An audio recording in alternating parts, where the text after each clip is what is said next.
If you are enjoying this podcast and other podcasts on the Dragon Wagon Radio Network, be sure to check out the Dragon Wagon Shop. Awesome t-shirts and mugs from your favorite shows so you can tout your podcast pride, all while supporting your favorite indie podcast network.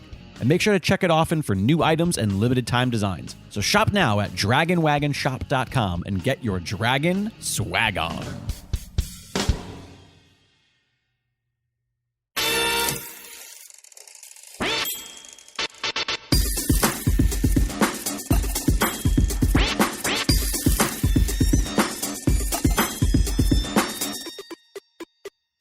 Hello and welcome to another edition of What the Heckonomics. My name is Jake Lloyd. Thank you so much for tuning in and for sticking with us. I am desperately trying to get my learn on. You see, I don't know anything about economics. I am 35 years old, and I've come this far with essentially no knowledge. But luckily, my bestie, Brian Finifter, is here with me. Has your birthday happened now? No, it's a week from today. A week from yesterday. So it will have happened by the time this gets posted. Potentially, yeah. Is that why you, okay. Potentially. All right. Oh, because I said I'm 35. Yeah. Yeah, no, you know what it is? Are you just like preparing yourself for I've been having- saying I've been 35 since I was 33. Like, I just always look ahead. Yeah, I round up. In any case, Brian, you are a armchair economist, as I like to say. Sure, yeah, that's a good enough phrase for it. So I'm just kind of a nerd for it. Starting like kind of a few years ago, started listening to a bunch of podcasts and reading a bunch of books. I do always like to start with a disclaimer that I have no formal education or professional training in economics. I'm just an asshole on the internet that reads and listens to things like anybody else. And the reason I give that disclaimer, which I feel like I should give a little bit of explanation as to why, is 4 episodes in, sure, why not? Well, it's because I want to reserve kind of the right for myself to keep learning and change my mind and be able to come back and go, oh, that when I said that was stupid.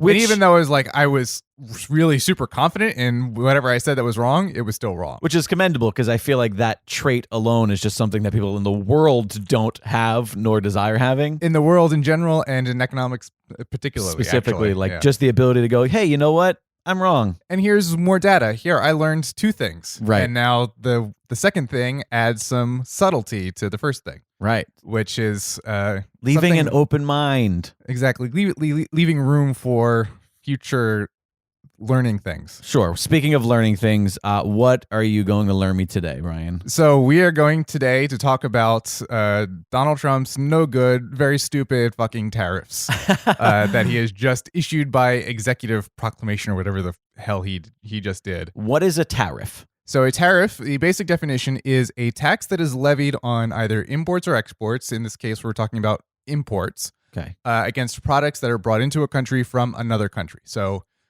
cars from Japan or chocolate from Germany. In this case, steel and aluminum from originally everywhere and now not who knows where exactly, but we'll get into that.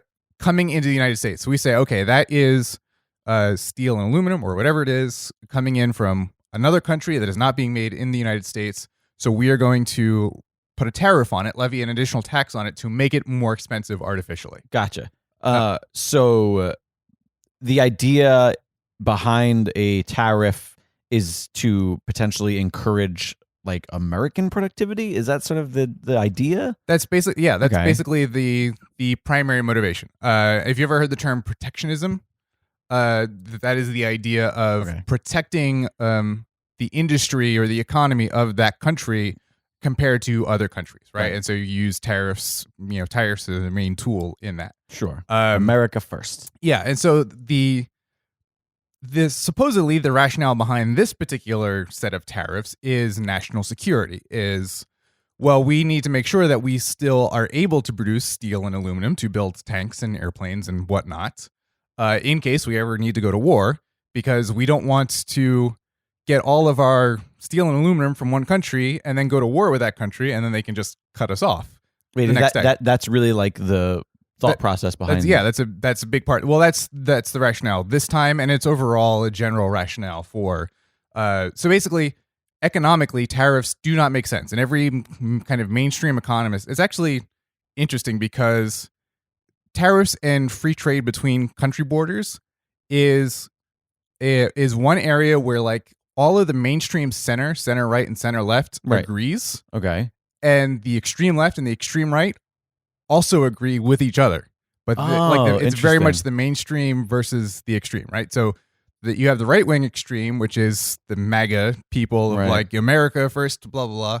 But then you also have the farther left, which is the Bernie Sanders saying, "Well, Right. we need to protect the Right. American industry and American workers," right? So Bernie Sanders is also more protectionist Right. than Hillary Clinton would have been, Right. or John Kasich, or whoever Somebody else. in the middle. Yeah. So it's that weird sort of, okay, Bernie, here's the one Yeah, I spot get where it. Bernie and Trump would kind of be on similar wavelengths. One might say that those that lean towards the middle are the more reasonable group. Yes. And the other ones are more of the, like you said, not necessarily willing to accept new information, potentially. But okay. So wait. So before you get too far ahead, Yeah. Sorry. for the sake of my stupidity and just displaying that to the world. So I know like nothing about what's happening with this specific tariff. It is already in practice. It passed. Well, so yes, this is part of the great big cluster fuck of confusion that is our government today. Is he signed a proclamation, or an executive order, or whatever specifically it was. But he did that because he knew he would never get it through Congress because, like I said, Right. mainstream left and right, Right.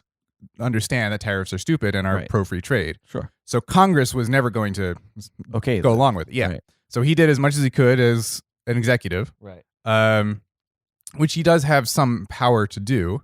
And honestly, I don't know the details of like Right. how much force that's going to have. It's certainly going to have enough that like it's something he can do that's going to have an effect. Right. Because the president is in charge of treaties and trade agreements with Okay. foreign nations. Gotcha. Um, Just for context, we are sitting having this conversation on this lovely afternoon on March 9th yes. of 2018. So he officially, as of this recording, he officially signed the proclamation Right. yesterday. maybe And they by were the talking time about you're it listening to this, it'll be out the window. it's already out the window. Who the But hell knows? for the sake of leaving somewhat of an evergreen point, I'm sure that whatever this conversation is valid regardless of when you're listening to it. And this is definitely something that, obviously Donald Trump did not invent. It Right. exists before him. I was actually, in preparing for this episode, is reading up kind of on the early history of the United States. And basically and I didn't know this, our kind of economic history up until World War II was very protectionist. Okay. Starting literally with Alexander Hamilton and George Washington. Like, I think like the second piece of legislation that Washington signed into law was a great big tariff bill. Oh. And the reasoning was basically we are a brand new nation. We have no basically self-sustaining economy or industry Right. whatsoever.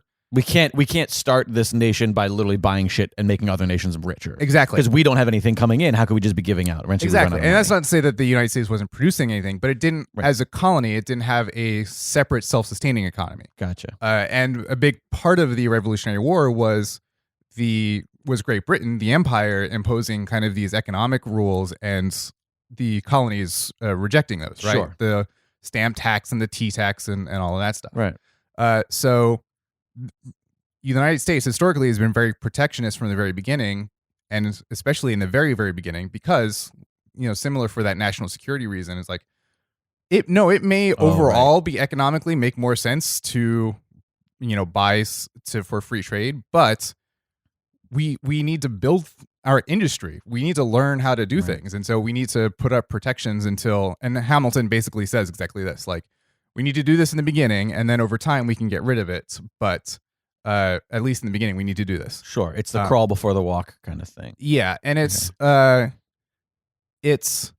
so there's some rationale towards that. But in the overall big picture, tariffs are very self-defeating. Because there's a term, the very basic concept in economics called the economy of scale, right? Okay. So the more you do of something, the more efficient it is to do that thing per unit, right?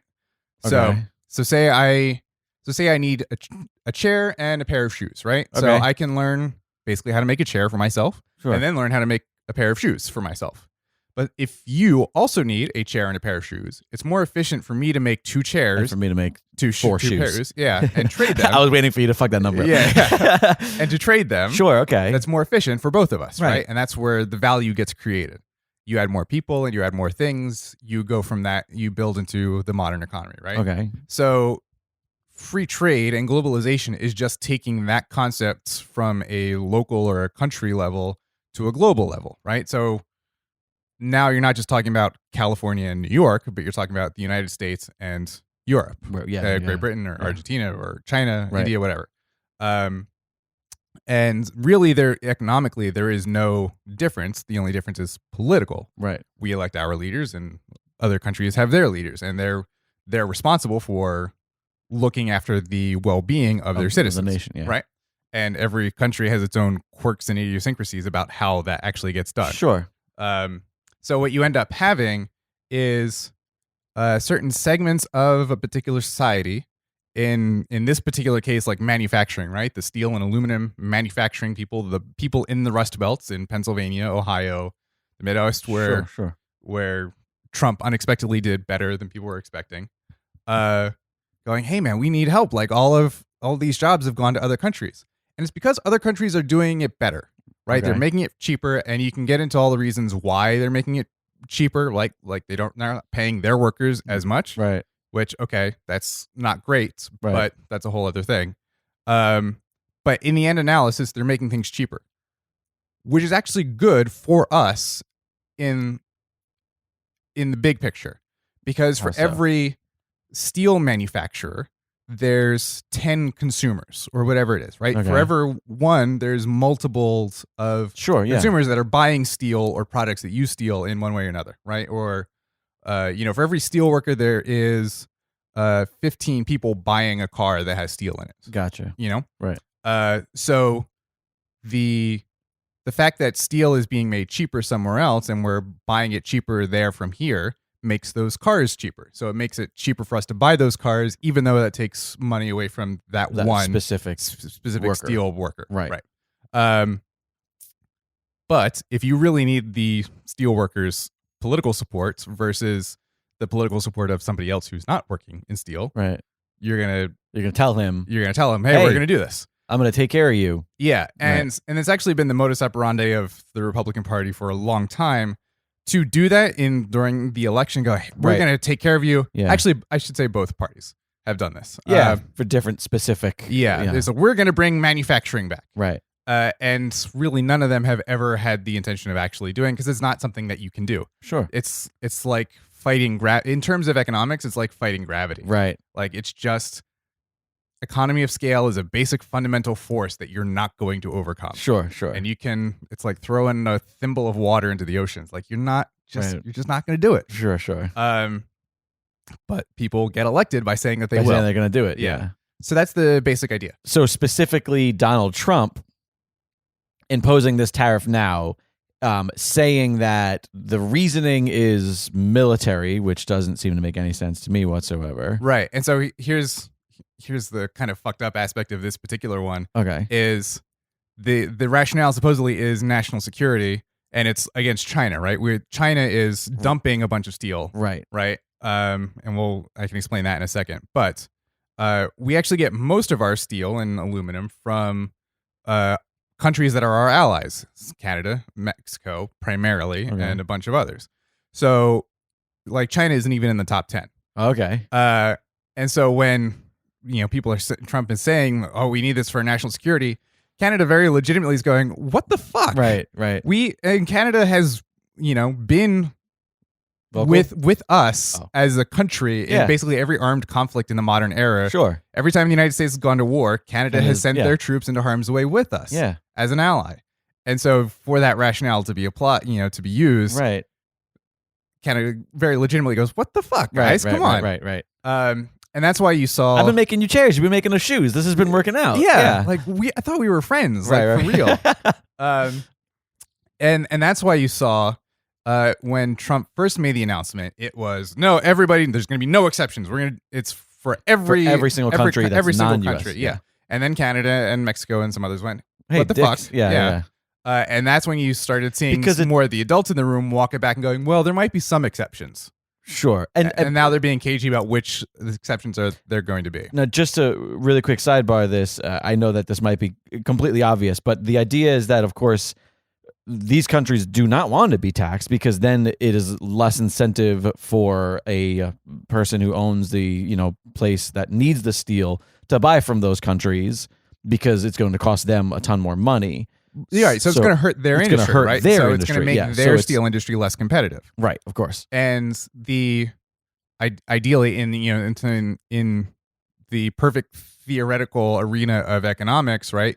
Whoever does the job better gets the business, Sure. and that's how you approach maximum efficiency. Sure. And part of that is something called creative destruction, which is a term come up with an economist by sounds like most of my art by a guy named Schumpeter.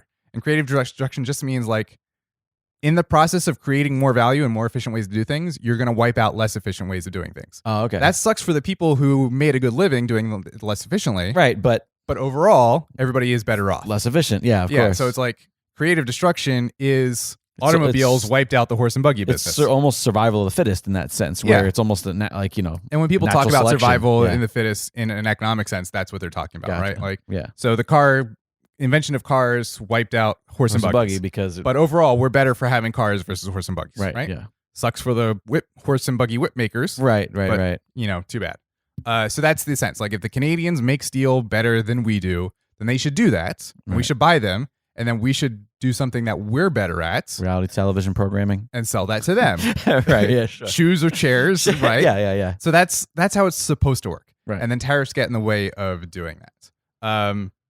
Now the other part of this, so there is an actual real problem here, okay, that people have tried to address, and that is actually going on, which is China is dumping, quote unquote, their steel into the world market.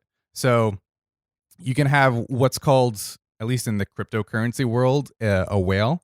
Basically, you can have somebody who has so much stuff that they can manipulate the market by buying and selling that stuff, right? So if you have so much steel or Bitcoin or corn or wheat or whatever it is, you can sell a bunch of it, which will cause the price to drop, and then buy back more and just make money by buying more than you did. Oh, shit, right. And you're not reacting to the market at all. It's like manipulating currency in that sense. Yeah, exactly. You are manipulating the market by... You're saying like, hey, everybody, I've got all this steel. I'm going to sell it to you all for a penny on the dollar. And then everybody goes, well, shit, now it's not worth a penny on the dollar. Right. And then you go, I'm going to buy all that stuff back. And for a penny on the dollar, or for half a penny on the dollar. Yeah, exactly. And then you basically make more money. It's kind of similar to what like Walmart is and other big box stores are accused of doing in communities. Like, they'll come in and they'll purposely undercut the mom and pop stores, and drive them out of business. Right. And then once the Walmart has the monopoly on the local scene, raise their prices back. They can raise their prices back. Where else are you going to get it? Yeah, exactly. So the idea of dumping is forcing the price down to force everybody else out of business and then having a monopoly. Right. It still hurts me when Target gets lumped in with Walmart because I like Target, and like the liberal in me doesn't want to be like, well, no, Target is the Walmart for Bernie Sanders supporters. Yeah. Damn it. Yeah, it is what it is. So that's what China is trying to do to some extent. Sure, and they're not going to like completely succeed, but they're still kind of tipping the scales in their favor unfairly. And is China? I know that we've been very steel heavy in this descriptions and conversation, but like, is China like a leading steel manufacturer in the world? Like, are they like as far as I know, yeah. So they have the power to do this sort of thing? Yeah. So China is just a giant country, heavyweights in terms of both economy and resources, population. Right. They're now the second largest economy in the world behind us, and eventually they will overtake us. Sure. Because they're a developing economy and we are not. Yeah. So they're just really fucking big, and they're honestly going to be in the driver's seat for the remainder of the century. Right. It's going to be the Chinese century, where the 20th century was the American century. Gotcha. That's just the way it is. But, obviously all of us as other countries are doing our best to, respond to that. And so ostensibly this is what this is for. But Trump is a fucking idiot and all the people who work for him are fucking idiots because they don't think through this at all in any way, shape, or form. He just had bad news about Stormy Daniels one day or whatever and was like, and lashes out and goes, I'm going to tariffs, blah, make America great again. Right. And there's no thought put into it. That's what he was just saying. We're going to tax Storm. And then they heard steel. It was this whole big problem. Yeah. And so that's the issue here in this particular case, is that there's no like thought or what is limits put into it. Is it simply and what is motivation? Like personal, I mean, obviously nothing that the Trump administration does is ever face value, in my opinion, or from what I've noticed. Well, yeah. So like, does this benefit Trump in some way? Does it benefit Trump lobbyists in some way? Does it benefit, or is he just trying to appeal to a base by saying like, oh, like you said, bringing back steel jobs? Yeah. Well, in Trump's case, it's very narrowly that, right? Like he wants to stand next to, he wants to go to a rally in Ohio in the Steel Belt and have people cheer for him. Like that's in Trump's specific case, that's literally the extent of it. Sure. And it does the that's further economics, which is weird because matter. It seems like ever since he's actually been in office, been elected, he's sort of stepped away from that sort of like, I'm just trying to appease these people. No, he still is, for sure. Yeah. Like he's, he has rallies where he just, and he's just going for the adulation. He wants his military parade and all right, this stuff. right. Oh yeah. He just wants that. He wants to be Kim Jong-un. Yeah. So in terms of the real economics of, well, you can help this one steelworker a little bit, but harm 15 American consumers more than you're helping him, or that one steelworker, that doesn't make any difference to him whatsoever. And is that something that is even argued? Not really. Him? No. Not really. Oh, is somebody making that argument to him? Yeah.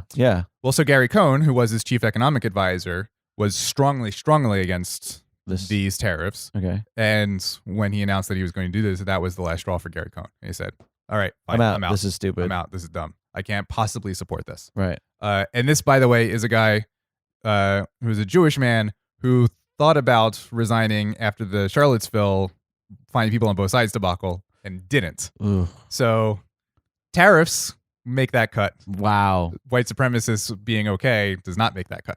Jeez. So there's, and a lot of people are lamenting Cohn's departure because was considered one of the few adults in the room around Trump. Somebody who could go, no, that is really dumb. You're an Don't idiot. Do that. Don't say that. Yeah, don't do that. Don't do that. And the fact that he said, I'm out. I'm over it. That's that's one less guy. And so you think you actually saw the stock market drop like 500 points or something the day he resigned. And that you definitely think that is a very specific personal decision that day for that thing, or do you think that there was other like? Yeah, every time a person leaves the Trump administration, I always assume it's like high school and like, oh, I was being bullied, or like like that he found a slam book. Well, like something. Well, happened. That's Trump bullying everybody around him. Absolutely is part of it. Right.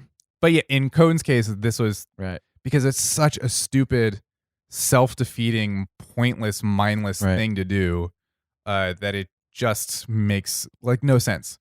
It's like I don't have a a fancy extended parable like the shipwreck or the jetpack nights or whatever this time, but it's like if you have a cut on your hand and your method of dealing with that cut is by chopping off your entire arm. Yeah. And it's like, okay, in the narrowest sense, yes, you've addressed the original problem, but you've really just made the overall situation a lot worse for yourself. Right. And that's basically what is happening here if they go through, if they have the effect. And how long would something like that take to rear its ugly head in our actual economy? Not very long. Because whenever it goes into effect, which is whenever it gets written down as going into effect. But as soon as that happens, every boat that pulls into Long Beach or New York or wherever else, every piece of steel that comes off those boats is going to cost more money. Gotcha. And then as that steel works its way through the supply chain, right, that steel goes to a processing plant, which goes to a car factory, which then goes to the showroom floor. As it takes that piece of steel to go through that process, it's going to gain more and more money. That's when we'll Right. start to see it. Yeah. Right. And yeah, so that piece of steel is going to cost the warehouse more, and then it's going to cost the car manufacturer more. Right. Because And they're going everybody to pass that cost on. And it's actually the reason why I say snowball is that the cost is only going to grow because everybody still needs to make money. Exactly. So where it might, it's not like, oh, this is going to be 10 cents. Actually, I this is something that I did see, that the idiot who was like, oh, this can of soup that I bought, it'll make Ross, the commerce secretary. Yeah, it'll make this 0.05 cents more. Is anybody going to have a problem with that? It's like, well, no, that's what the material might cost. Yeah. But then step one is going to add double that because they need to make money. And then the next step down the road is going to add a little bit more onto that because they're going to make money. Yep. So by the time, let's say steel does cost $1 more per whatever, by the time it actually gets into the car, that's an additional $1,000 price tag because everybody's consistently doubling and making money or trying to, turn a profit, right? Is that the idea? Yeah. So there is that, like, remember we talked about the multiplier effect, right? Right. So like by taking action A, you can actually multiply the effort, leverage that effort into multiple. And so you're talking about that in reverse, right?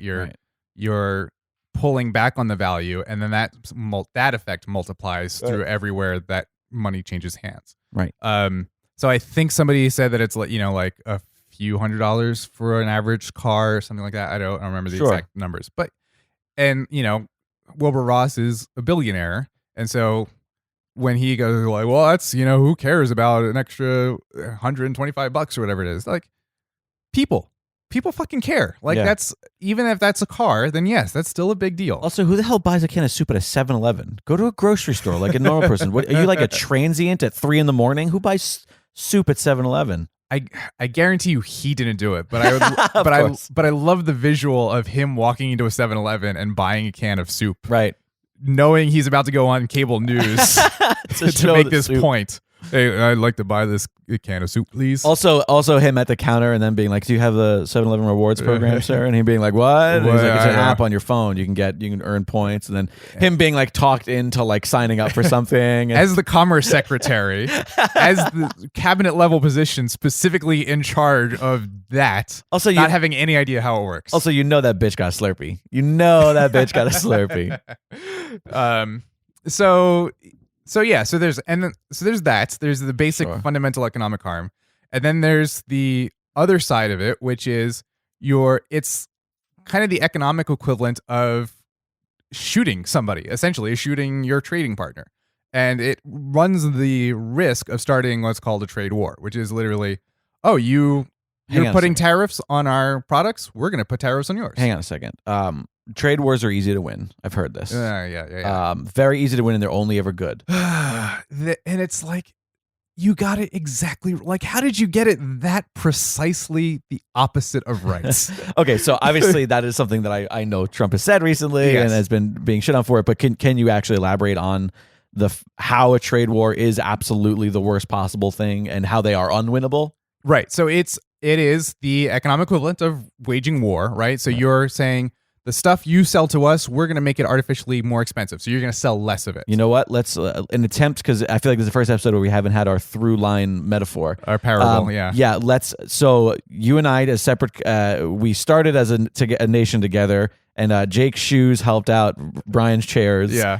But now we are separate nations as time progressed and the border lines were drawn. And for decades upon decades upon decades upon decades, we have aided each other in our shoes and chairs. But now I am like, you know what, Brian? I really got to appease my brother who decided he wanted to start making chairs. Yeah.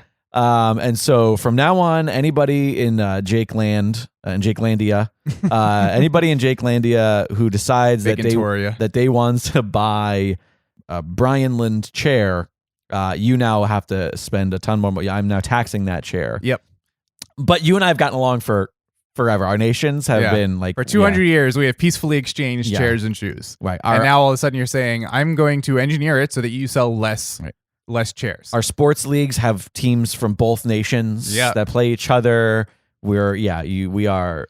Many of our finest comedians originated from your land, and many of our finest musicians from yours. There you go.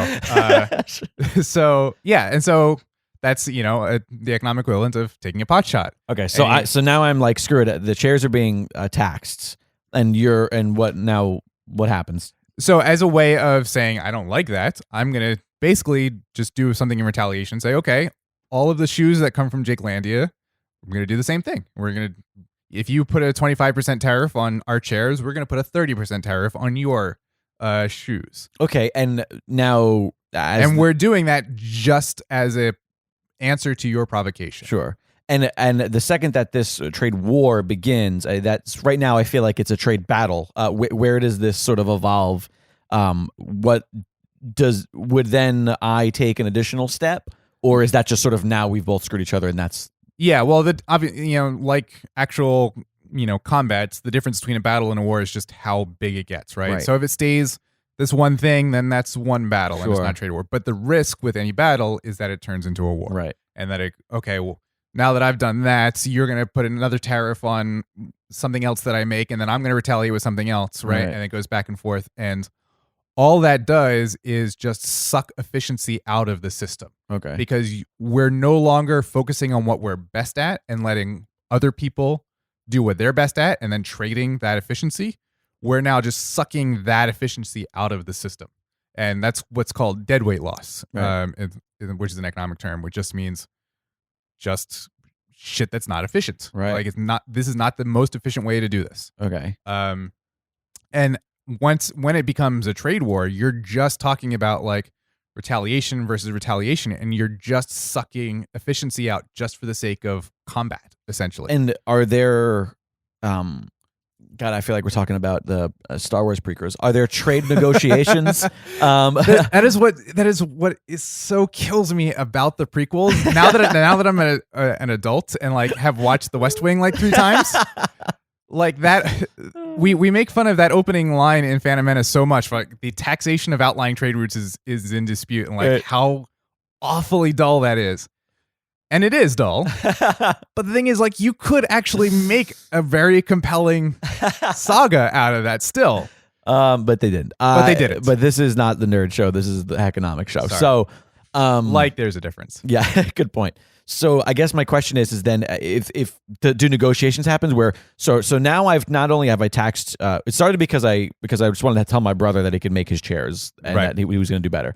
So I started taxing the shit out of Brianlund chairs, and now brother and co chairs is doing fine within Jakelandia. But to tell you what, the people in Jakelandia are not buying chairs anymore because they're either shit because you made them better, or maybe they're too expensive. Yep. Yeah. And so this has happened in history where a country will put protections in place to try to nurture a domestic industry. The one I read about this morning was Brazil and computers. Oh, okay. Like they wanted to really develop their computer industry, and so they set up protections, and it did not work out. Gotcha. They never built computers worth a crap, and it just sucked for people in Brazil who wanted computers. Because essentially, the people of Jakelandia want high quality chairs, so they're just going to end up spending the money potentially on the tax if they want on the tax chairs if they want, or are they gonna, or is that gonna just drive up brother and co chairs prices? Like, I mean, it's gonna do both. Really. Oh, okay, gotcha. Yeah. And so this is why typically in history, and this is the difference between Trump being an idiot and other people not being an idiot, even if they do the wrong thing, is in the past, most recently in 2002, I want to say with George W. Bush, tariffs, when they have been done, have been much more targeted. And so when George W. Bush did it on steel in 2002, it was very much like, we promise this is not a trade war. This is a very specific economic problem, and we're addressing just that. We're not doing this, this whole thing. We're just doing this one specific thing, we promise. And was that on all imports, or was that on specific countries? I think it was on specific countries. I don't know the details. But that was the intent. Yeah. And did it have an expiration date? It did, in theory, and they actually shut it down earlier than expected because it still had a negative effect. So in that instance, that first Bush administration used tariffs. Second Bush administration. Oh, I'm sorry. George W. Bush. W. I'm sorry. I thought you. Okay. So they used the tariffs on imports effectively. Was it effective? Did it work? No, it still wasn't effective. Oh shit! Even though it was more targeted, it still ended up hurting economic growth more than it helped us. Gotcha. So yes, it did help that one or two steel workers, but it hurt the 15, 30, 100 consumers more than it helped those two guys. Okay, so we're in our trade war. And since all of this started, I've now, just because you started taxing my shoes, that pissed me off. So now I put tax on your tables, your lovely nightstands that you make as well. Our $139,000 doors. Yes. But now you have, in turn to that, taxed a bunch of my shit, and some of my, industry, some of my manufacturing has really taken a hit because of it. So is this where negotiations come in, where I'm like, okay, listen, I'm still keeping that fucking tax on the chairs because I gotta take care of my brother because he brings a lot of fucking voters in, but I'm gonna remove tax on those doors and those fucking end tables and those tables. Yeah. Like any negotiation or any peace treaty, it's like, okay, what are you going to give? What am I going to give? So it takes a lot more effort and time to de-escalate something than it does to escalate something. But inevitably, is it inevitable that this sort of thing just ends up stopping, that it ends up coming full circle and it ends up not working? Or has there been like tariffs that have been like, nope, this is the way it is and this is the way it is forever and we're not changing and I don't care, negotiations are like... There's examples of this through history, I guess, is what I'm asking. So there is a long-term trend over history of tariffs going away or lessening and free trades and freer trade, opener trade, more open trade, ascent on an ascendant. In the 1700s and the 1800s, it was much more, there were much more barriers between different countries. And going back to the Washington and Hamilton example, America was actually pretty exceptionally protectionist up until World War II. Okay. Especially in the early days, like I said, with hey, we got to build an entire goddamn country here, which we then did. Sure. But we were still very protectionist, really up until World. And this is kind of like, God, we're assholes as America. We're assholes because we were basically very protectionist up until World War II. And at the end of World War II, we said, no, we like free trade now. And the reason being, at that moment in history, we were the only industrial economy that was still in one piece. Because you had Europe and Asia that were just so torn apart. That were just leveled by World War II. And America had been untouched, unlike Germany and Britain and Japan. So at that moment in history, that pendulum is going to fucking swing back in our direction.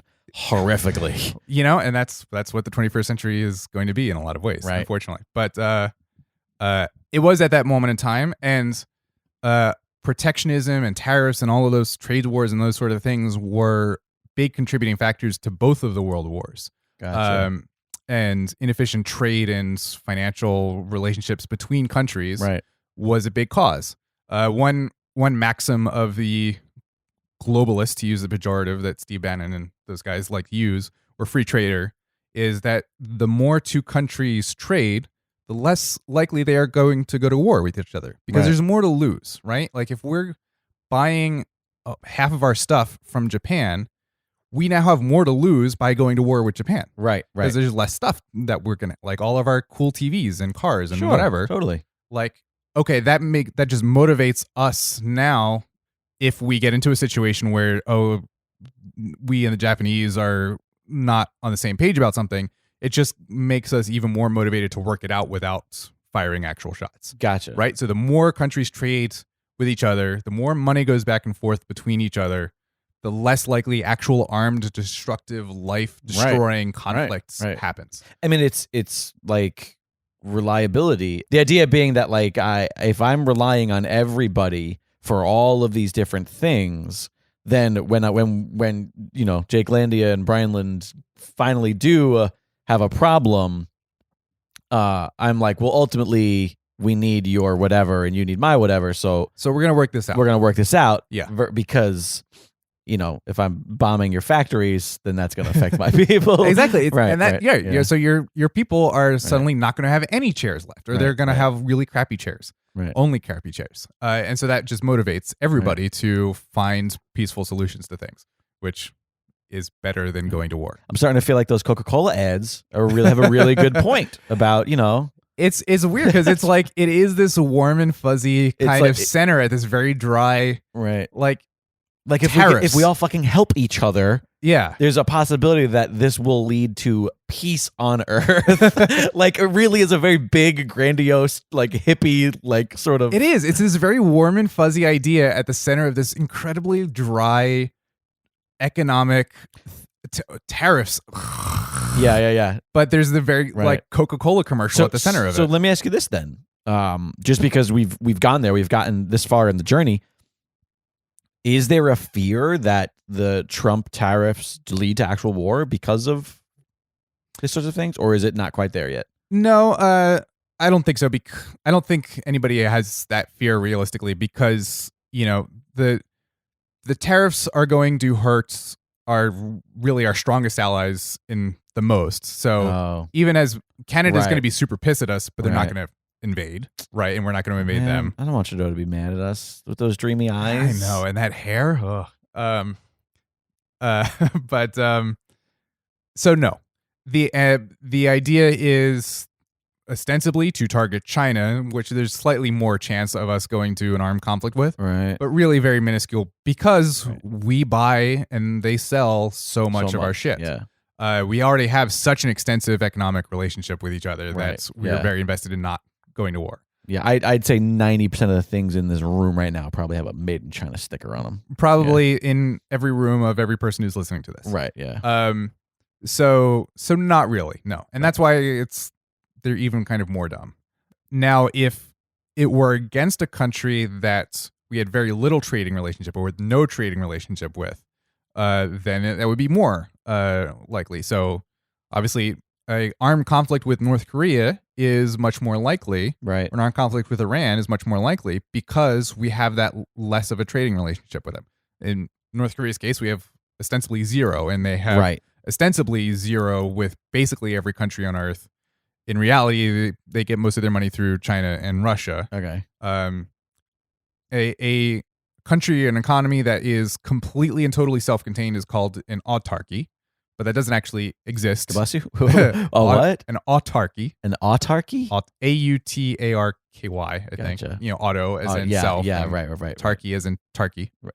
I don't know what Tarky is. Tarky as this is a very Star Wars themed episode. Yeah. It sounds like a character. Yeah. Grand Moff Tarky. But in reality, an autarky doesn't exist. Okay. In practice. Right. Except Wakanda, of course. Sure. Oh, okay. Wakanda would be an autarky, but gotcha. Doesn't actually exist in a pure form.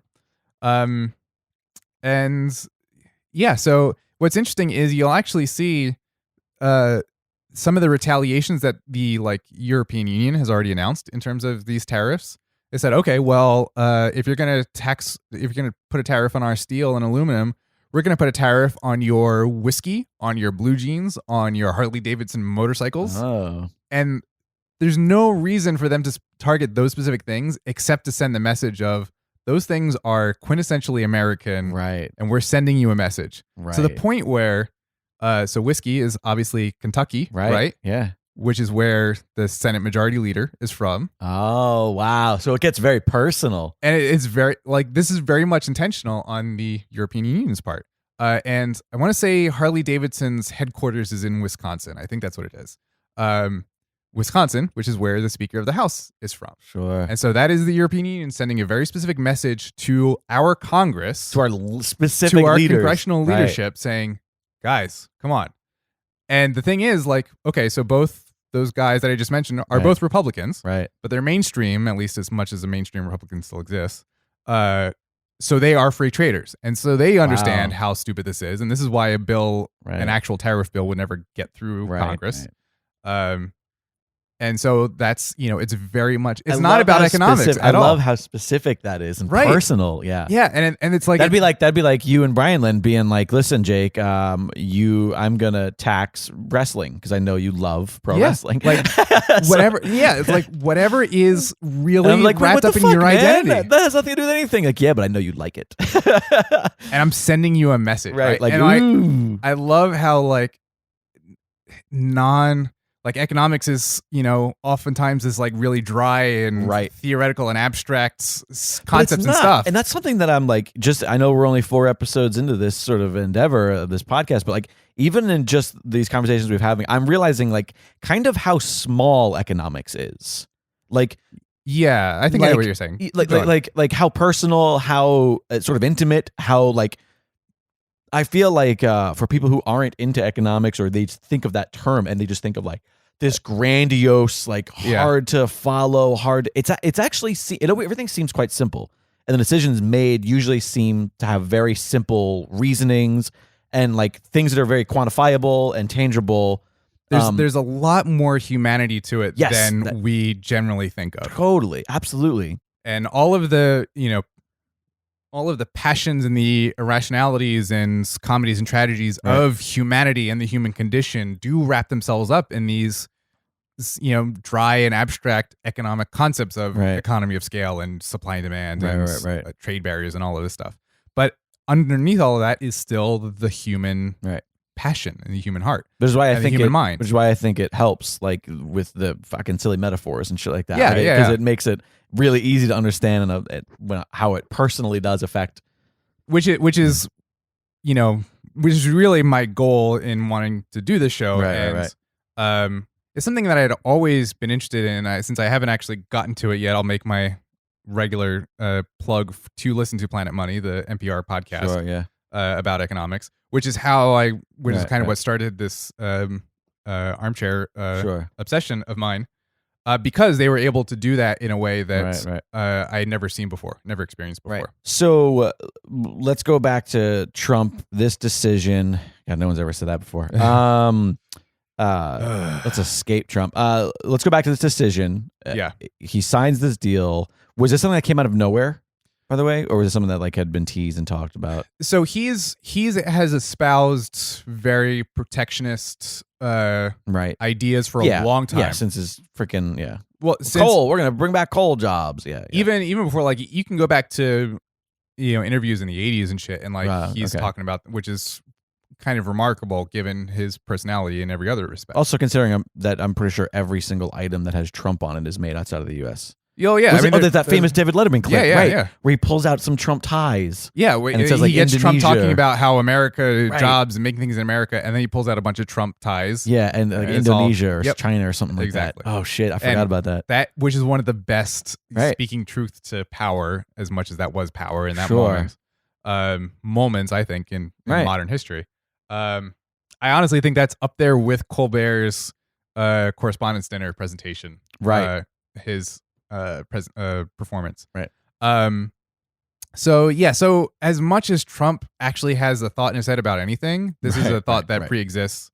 But in terms of actually making this specific proclamation at this specific point in time, it seems like, and we're not going to know the full story for years to come, but it seems like this was lashing out at Russia and Stormy Daniels and all of that, just like really having, not feeling like he's in control and lashing out to have some sense of control. Potentially even an additional distraction technique.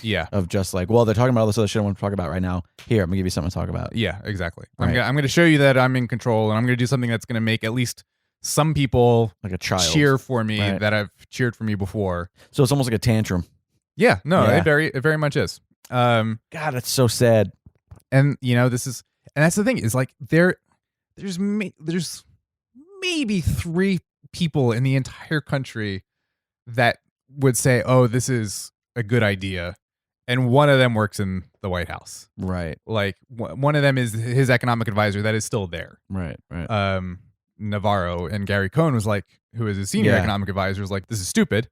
I'm out." And like I said, you can find on the mainstream left, on the mainstream right, everywhere in the mainstream, everybody is basically in agreement. This is the way to go. This is not the way to go. And so what is the out? Is the out just once the administration changed, it just gets rid of? It's as simple as that. It's as like next president has to get rid of it, because since he's made this executive order, whatever this ridiculous shit that is that he likes signing and holding to a camera like he's fucking showing you his school grade. His drawing to put on the refrigerator. Yeah, exactly. There's nothing that can be done about that. Yeah, for the most part. Like while he's in office. They're especially not with a Republican Congress. Gotcha. You just have to change out both of those places to undo the damage. Like when it comes to trade and anything kind of having to do with foreign relations, there's a lot more centralized on the president than there is on other things. Sure. The tax bill, Obamacare, all that stuff has to go through Congress because it's law, it's legislation. So you can gum up the works a lot more easily. But this is foreign relations. Yeah, this is trade. This is treaties and international agreements. Is it right now specifically just steel? That's it. And aluminum. Oh, and aluminum. Yeah, aluminium. Yeah. Those, as far as I know, those only those two things specifically. Gotcha. Is there even a budding steel and aluminum industry in the States currently? Like, it's like what I'm getting at is like, are there all of a sudden going to be plants that are going to be firing on all cylinders? Like, because aren't the majority of those companies gone? Yeah, isn't that what like freaking Pittsburgh was, or like? And this is a terribly tragic thread of the American story, the last 50 years or so. Yes. Those are gone, and the areas where those factories existed are much worse off than they were in the 50s. And as much as that, and as much as like as an American, you look at that and you feel sad, as like, man, these are jobs. This is American productivity. Are the reason that they are gone, as we discussed before, that like survival of the fittest, that just like creative destruction. Yeah, it was so creative. They're doing destruction. It better in other countries, right? And it's cheaper, and overall, that is better for our economy. For you and me who don't work in the steel industry. And it's very unfortunate for the people that work in those industries. And it's not to belittle the concerns of those people, but correct. Since we've been talking so much about Star Wars, let's flip to the other one. Is it the needs of the many outweigh the needs of the few? Is it Star Trek? Yeah, it very much is. Yeah, and this is why it's so difficult as a political thing. Like, this is maybe the quintessential like, oh, the economics is really easy and the politics are really hard. Right? Because as a politician, you need that blue collar worker to vote for you. And the blue collar worker wants to hear that he's going to have a good paying job that makes him able to provide for his family and respect himself and all of that, stuff. Right. You need that guy's support, and that's what that guy wants to hear. Right. Of course. But economically, that's not the way to go, nor is it a way you can go. And you have to go this other way. But it's very easy economically. That's why every mainstream economist knows that. Right. But it's very difficult politically. The way our system is built. From a political thought process standpoint, Trump passes this tariff, or passes, we want to call it, or signs in this tariff.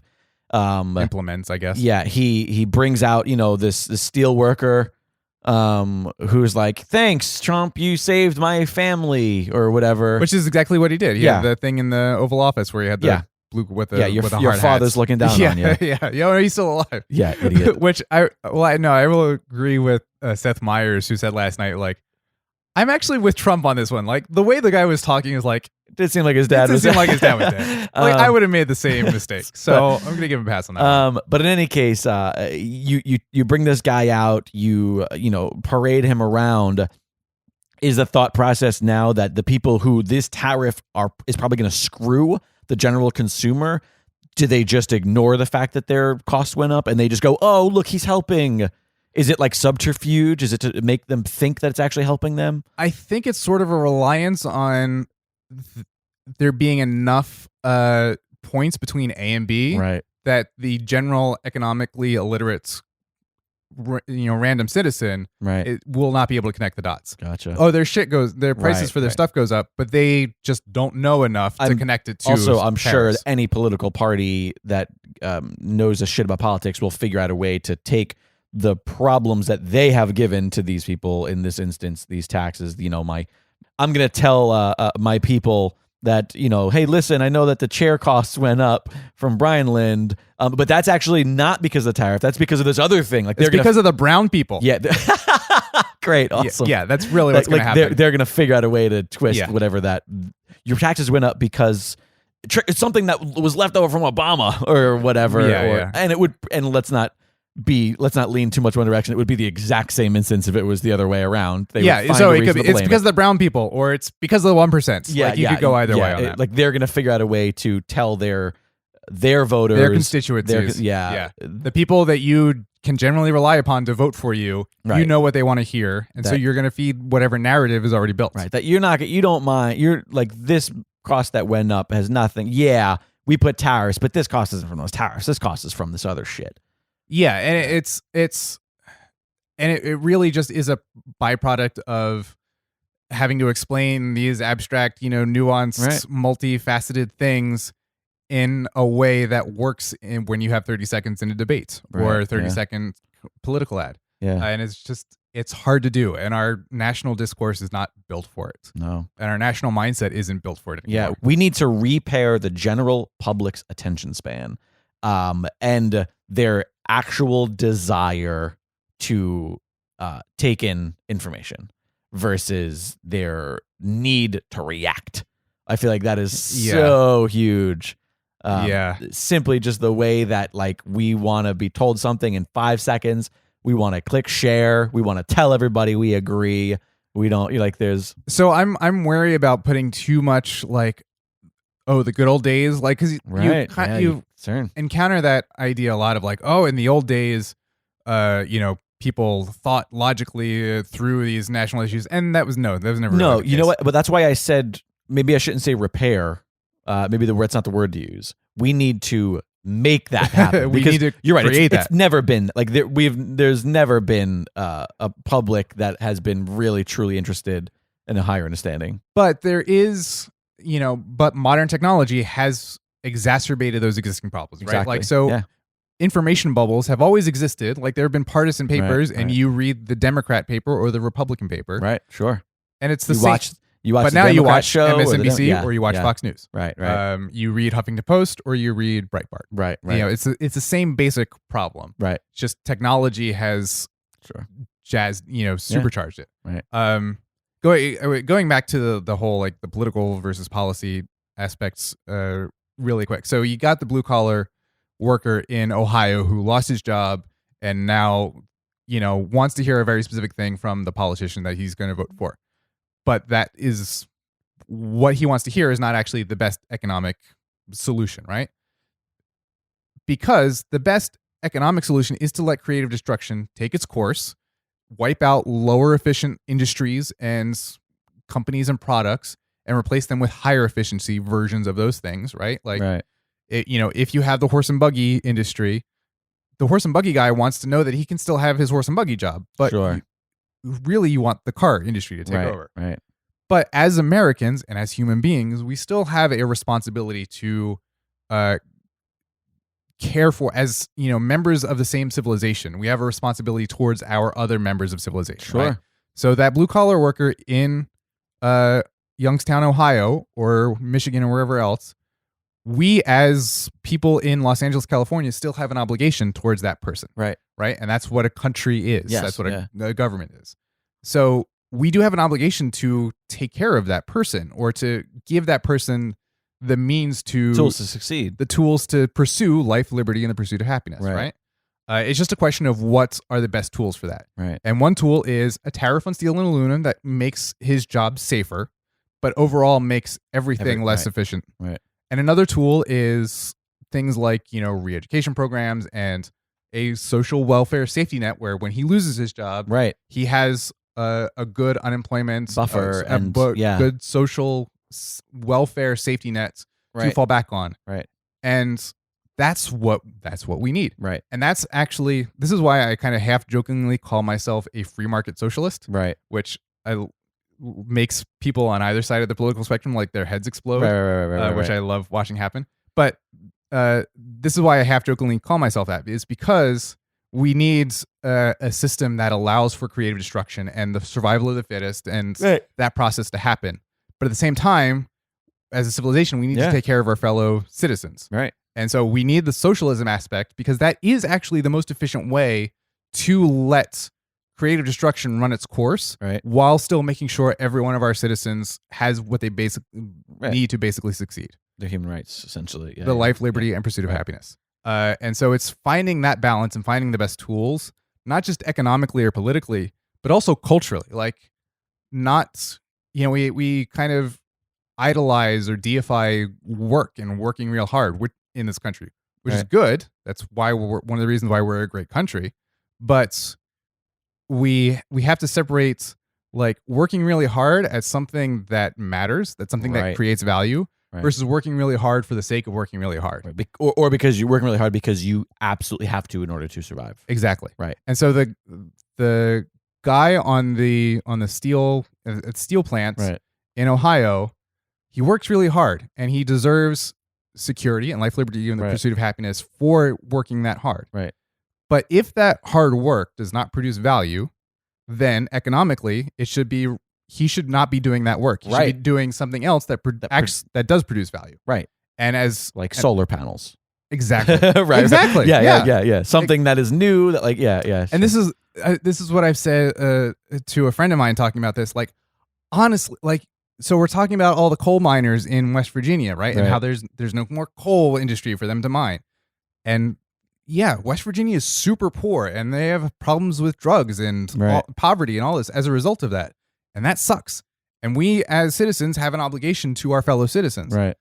I would be completely okay with not only giving them job installing solar panels, but it makes more sense to install them in Arizona than West Virginia. Sure. I would literally be okay funding a program that flew out of work coal miners to Arizona every week. To install solar panels and then letting them fly home for the weekend and like doing that for a sustained period of time. Right. I would be okay spending our national money in that way. Maybe that doesn't make sense, but like that to me is the basic balance between doing the economically smart thing to do and the politically, societally, culturally smart thing to do. So again, kind of the abstract economic concepts bleeding into the human passions. I mean, it makes sense to me. Both of those things are things that I care about, which are,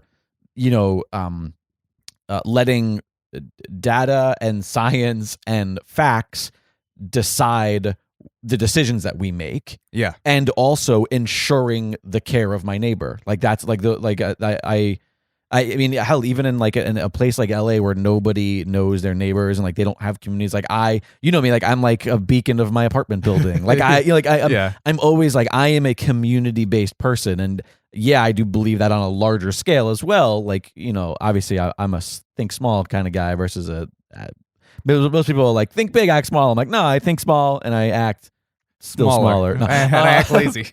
But in any case, it makes total sense to me. And you sold me on the concepts, but so the thing is, like, that is not a very clearly Republican or Democratic position. It's somewhere in the middle. It's somewhere in the middle. It's not it's not very it's not very clear. Like, it's not Bernie Sanders and it's not Donald Trump. Right. It's somewhere in the middle. It's some kind of mishmash. And this is one of those things where I wish there was, people talk about like, oh, I want a third party, or I want a third way, or I want something out of the two existing narratives. Right. And this is something where I generally dismiss that concept, but here I definitely agree with it, and wish that there was some politician or some party on the scene that could go this and like this is effectively an option, communicate it. Yeah, that's the problem. Is I always feel like anytime third party comes about, you just think about these loonies. You know what I mean? Like when I think of third party, do you want to know the first person that pops into my mind? Perot? No, Jesse Ventura. I don't know why. Like Jesse Ventura is the first vision that I see. Well, yeah, the problem is we also haven't shit on libertarians yet this podcast, so let's take the opportunity to do that. The major quote unquote third party in this country is the Libertarian Party, as much as you can call it a major party. But libertarian is all about way on the one side of the free market and not letting the free market take care of our fellow citizen, even if that doesn't necessarily work out that way. Sure. It's very much I've learned one thing and that's it. I'm done. Right. I only need to know this one thing and this one thing will apply everywhere. It's like, no, it doesn't. You are right about that thing where that thing does apply. But there are things where it doesn't apply, like externalities and rent seeking, like we talked about. The things that are previous episodes. Yeah. So,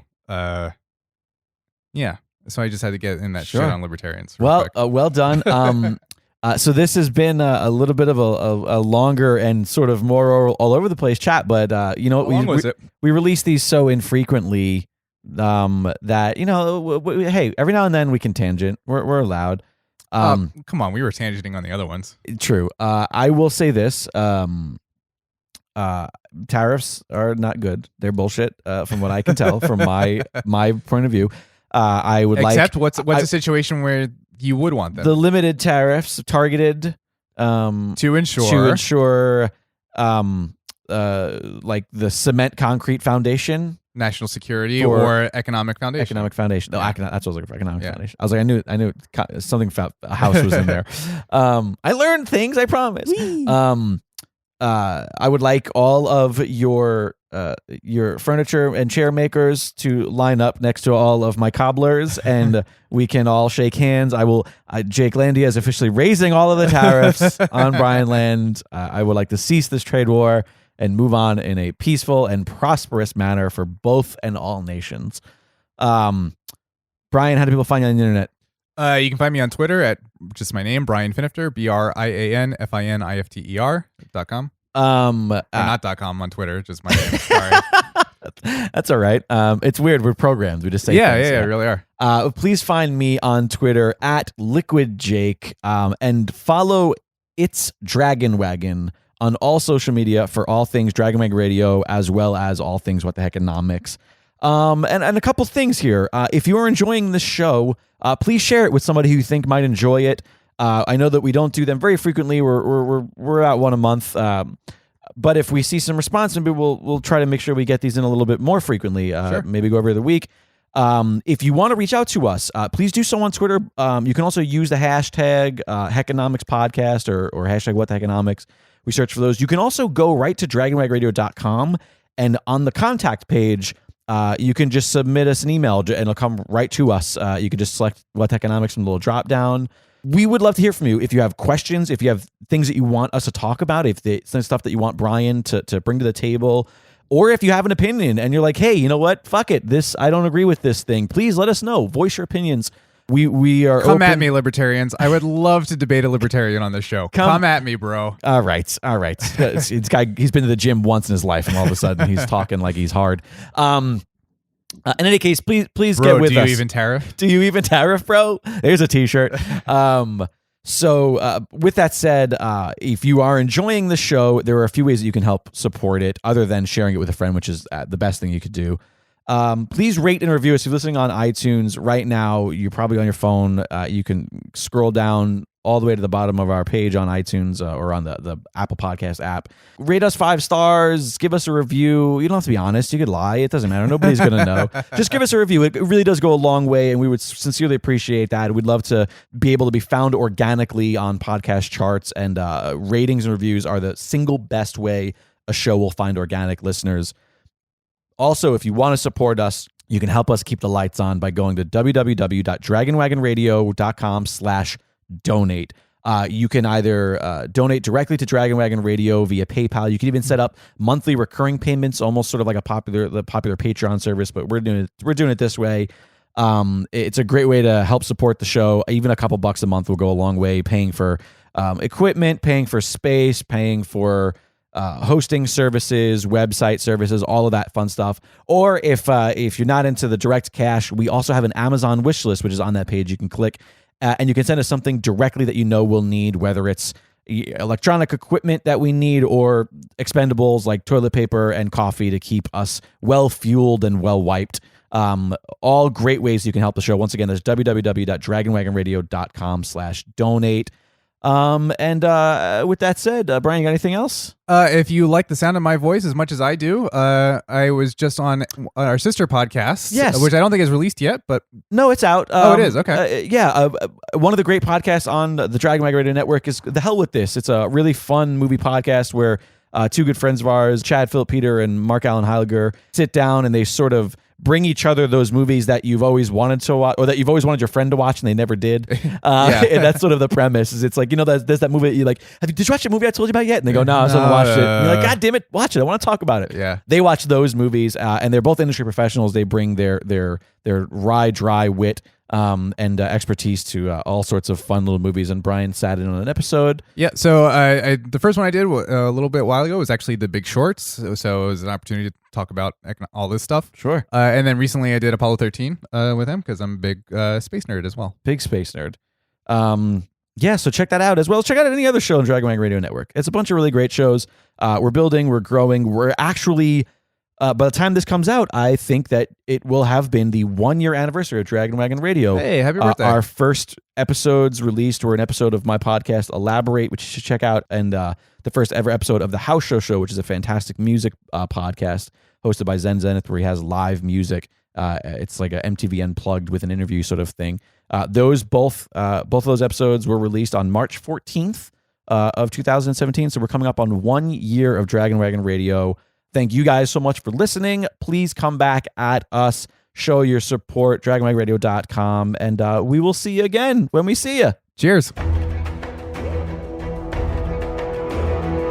Hey everyone, Jake Lloyd here. Along with Paul Bianchi. And Alexandra Hoy. Hey, we all host different shows on Dragon Wagon Radio. That's true, but we're not here to talk about any of those. Not at all. We are here to talk about Dungeons and Dragon Wagon, in which us podcasters from Dragon Wagon Radio venture into a mythical land for a D&D-inspired role-playing game. Alexandra and I are joined by Matt Hinksman and a very special guest of quest for each chapter of an epic saga in which we must take on the roles of half-orcs, dark elves, and more as we fight our way through a fantastical land of peril, drama, and often hilarity. All of which is controlled by me, the Dungeon Master, and the player's chance rolls of the die. And our show is for everyone.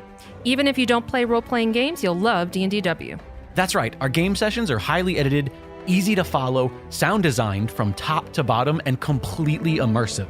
Yeah, our episodes sound more like a well-produced radio drama than an RPG show. So what are you waiting for? Join the adventure on Dungeons and Dragon Wagon at dndwpod.com or wherever you find great podcasts.